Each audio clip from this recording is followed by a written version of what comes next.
જય ગૌ માતા. શ્રી સિદ્ધાર્થ ગૌશાળા પરગડિયા ચોકી રાજકોટ અમદાવાદ હાઈવે ઉપર આ ગૌશાળા આવેલી હોય. આ ગૌશાળામાં રખડતી ભટકતી નિરાધાર ગૌ માતાનો નિભાવ કરવામાં આવતો હોય.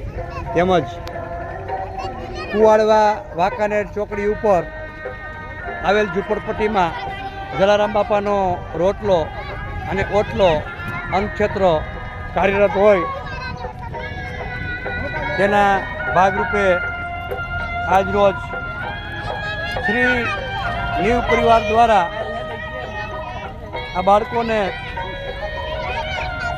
પપ, કેક, ઠંડુ અને આ 45-46 ડિગ્રીની તાપમાન અત્યારે હાલ ઉનાળાની ગરમીમાં હોય, જેથી આ ભૂલકાઓ બાળ ભગવાનના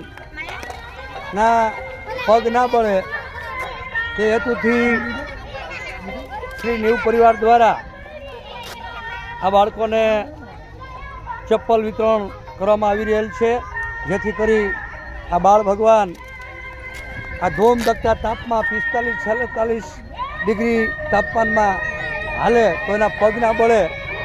તે બદલ દાતાશ્રીનો ખૂબ ખૂબ આભાર. દાતાશ્રી ખૂબ જ સુખી સંપન્ન રહે, કાયમી નિરોગી રહે અને આ દુનિયાની તમામ સુખ સમૃદ્ધિ દાતાશ્રીના ચરણોમાં કાયમી વાસ કરે તેવી જલારામ બાપા પાસે, ગૌ માતા પાસે પ્રાર્થના. જય ગૌ માતા, જય જલારામ બાપા. હા, ઘડીક બેસો બેટા, બેસો બેટા, ઘડીક બેસો. બોલો જલારામ બાપાની, બોલો જલારામ બાપાની, બોલો જલારામ બાપાની.